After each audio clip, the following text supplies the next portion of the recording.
by far the number one question that we get asked when we do tours or we have people visit the kennel is, what kind of dogs are those?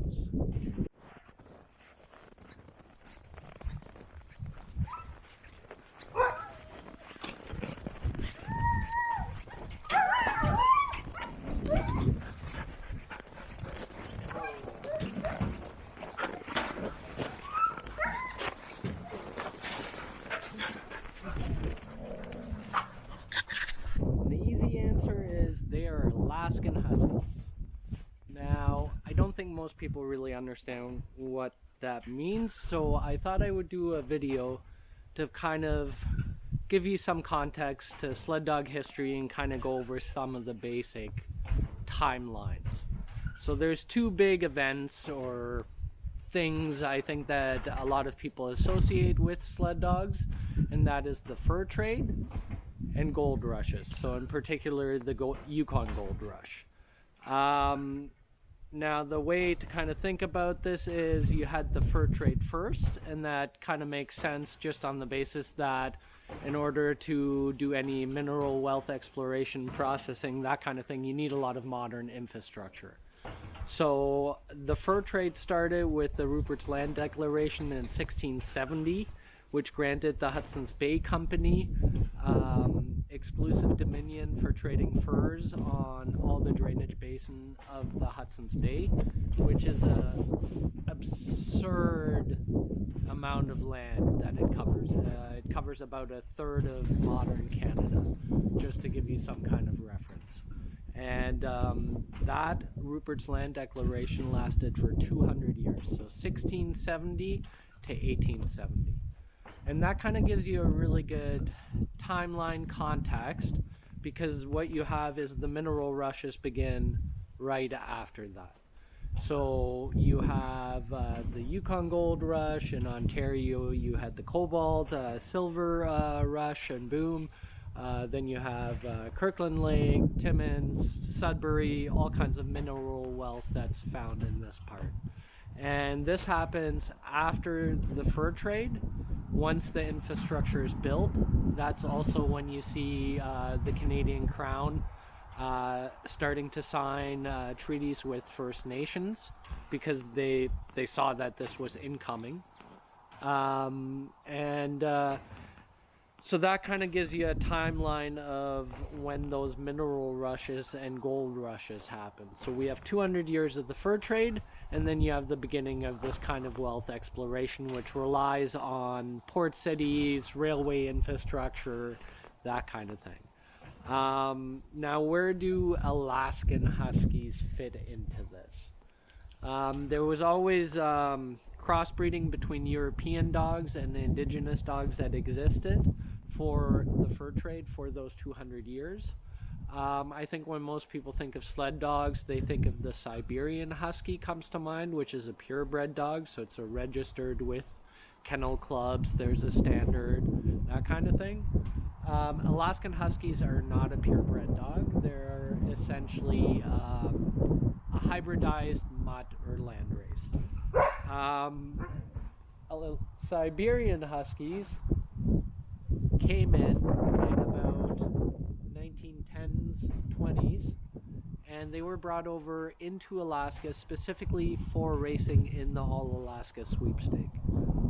The thing or event that made them famous, we actually are, this is the 100-year anniversary, is in 1925, which was the Dipherium Serum Run to Nome. And that's where a lot of the Iditarod trail and that kind of lore of the Siberian Huskies is associated with that story. There was actually a fantastic expedition that was done this year to commemorate that event. A friend musher of mine, Jonathan, he did it with several other people, so really cool. Check it out. So that's when you have Siberian Huskies coming in. And the Serum Run, Dipherium Run, it makes them famous in kind of the 1920s.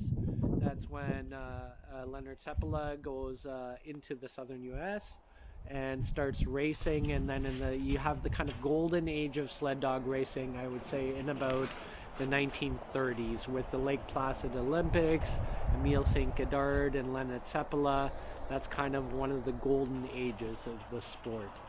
The Alaskan Husky, the modern dog, kind of gets established out of that late 30s, going into the 40s, and it's bred up in Alaska, where they're specifically racing open sprint. So they're racing fairly long distances, I think, because they're open, so meaning the teams can be as big as people want. So people start crossbreeding what's existing, obviously, with Siberian Husky. Popular cross was a bit of Irish setter that was mixed in, and there's some people who are kind of very, the grandfathers are very fundamental in this process. People like Gareth Wright, for instance, who developed a crossbred called the Aurora Husky, which then was taken and bred back to kind of local village dogs by George Attla, who's kind of the next big famous person. And out of that, you have this development of dogs that were bred specifically for sprint racing in Alaska.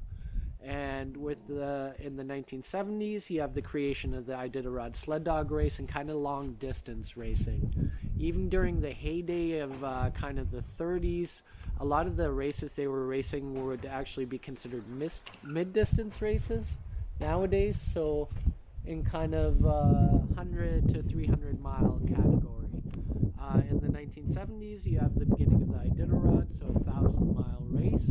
So people then took those dogs that existed, specifically crossbred dogs for open sprint racing in Alaska, and they kind of picked out the dogs that were most suited to going slower, doing campouts, had a bit of coat.